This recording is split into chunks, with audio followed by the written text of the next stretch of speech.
Hello everyone, welcome to your class. We are doing pronouns in these classes. Till now we have done subject pronouns and object pronouns. Now let's start the class with possessive pronouns. Possessive pronouns means the words which shows the possession जो words show करते हैं means किसी चीज़ को बताते हैं कि वो किसकी है, तो वो कौन से pronouns होते हैं? Possessive pronouns, right? So वो किस तरह से change होते हैं? Let's see. See, in this one, subject pronouns are written and this object pronouns are written. Now I am writing here possessive pronouns. I will become mine, मेरा. You will become yours, तुम्हारा. He will become his. She will become hers. It, we do not use it for possessive pronouns. Remember this point, we do not use it. We will become ours, हमारा.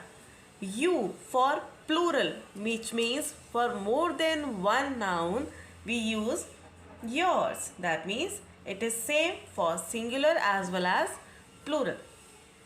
They will become theirs. In this way, the subject pronouns are changed to possessive pronouns. Now, let's read some sentences on these pronouns.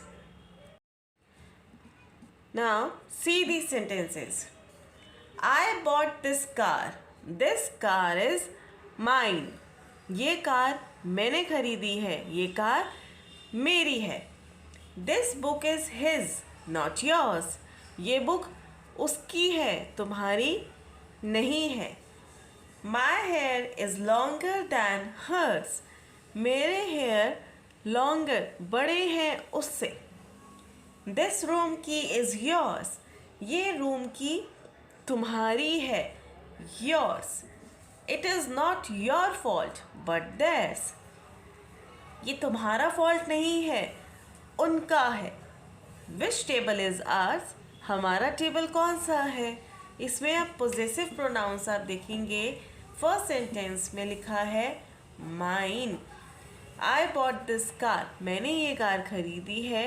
ये car मेरी है. मेरी ये कौन सा word बता रहा है? Mine.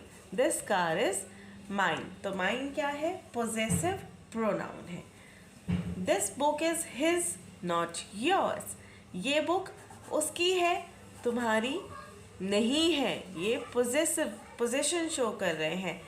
My hair is longer than hers. उससे comparison कर रहे हैं. उसके hair से मेरे hair longer है. This room key is yours. तुम्हारी.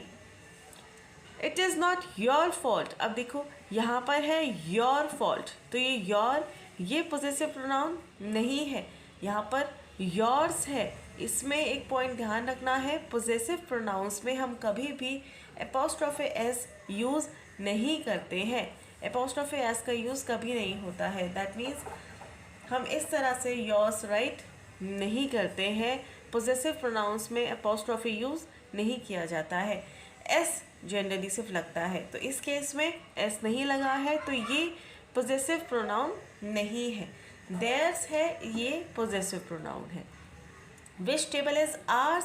ours भी एक possessive pronoun है.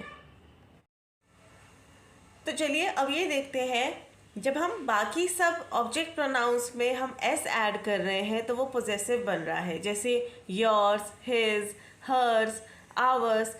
तो it के केस में ऐसा क्यों नहीं होता है? Let's see.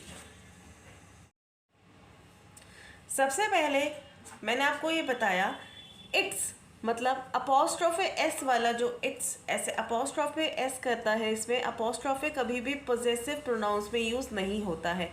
सो ये वाला जो इट्स है वो तो इस केस में आता ही नहीं है, राइट. अब आता है बारी इस तरह से जब हम इट्स लिखते हैं, इसका मतलब क्या होता है?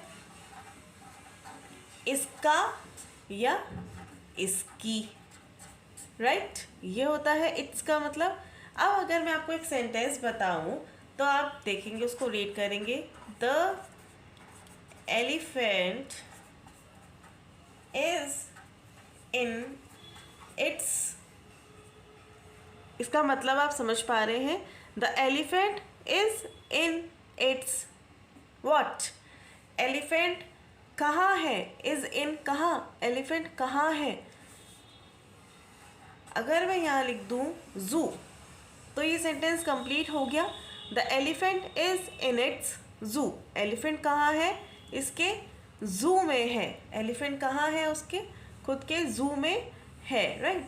तो ये सेंटेंस यहाँ पर कंप्लीट हो जाता है। अब क्या होता है, जैसे ये इट्स के साथ हमने एक नाउन लगाया, जू क्या है, एक नाउन है। इट्स के साथ क्योंकि हमेशा हमें एक नाउन का यूज़ करना पड़ता है, तो अगर हम इट्स के साथ नाउन का यूज़ कर देते हैं तो उस केस में इट्स क्या बन जाता है, पोजेसिव एडजेक्टिव ये बन जाता है, नॉट पोजेसिव प्रोनाउन। क्योंकि एडजेक्टिव्स क्या होते हैं, नाउन के बारे में आपको और बताते हैं, नाउन के बारे में आपको और डिफाइन करते हैं। तो अब ये क्या कर रहा है, ये वाला जो इट्स है ये जू के बारे में बता रहा है कि इसके जू में है, किसके जू के बारे में बात हो रही है, और जू क्या है, एक नाउन है। तो आप मैक्सिमम ऑफ द टाइम्स देखेंगे इट्स के साथ आपको हमेशा एक नाउन दिखाई देगा, जो ये केस पोजेसिव प्रोनाउंस में नहीं होता है। सी, जैसे हमने अभी सेंटेंसेस यहाँ पर रीड किए थे, इन सेंटेंसेस में अगर आप देखेंगे जहाँ पर पोजेसिव प्रोनाउंस हैं उसके बाद किसी भी तरीके का नाउन का यूज़ नहीं है, इनमें नाउन का यूज़ नहीं होता है। जैसे माइन है, माइन के बाद सेंटेंस कंप्लीट हो जाता है, sorry for the light fluctuation. Next yours है, योर्स के बाद किसी भी नाउन का यूज़ यहाँ नहीं हो रहा है। तो पोजेसिव प्रोनाउंस के में ये एक उसकी आइडेंटिफिकेशन है कि पोजेसिव प्रोनाउन के बाद नाउन आपको दिखाई नहीं देगा। अगर आपको नाउन दिखाई दे रहा है तो दैट मीन्स वो पोजेसिव एडजेक्टिव बन जाता है, as in the case its. Its के केस में यही प्रॉब्लम है, इसलिए हम इस इट्स को पोजेसिव प्रोनाउन में काउंट करने की बजाय पोजेसिव एडजेक्टिव में काउंट करते हैं। तो चलिए आज की क्लास में बस इतना ही। नेक्स्ट क्लास में मैं कंटिन्यू करूँगी रिफ्लेक्सिव प्रोनाउंस। तब तक के लिए bye bye and thank you so much for watching my video. Bye.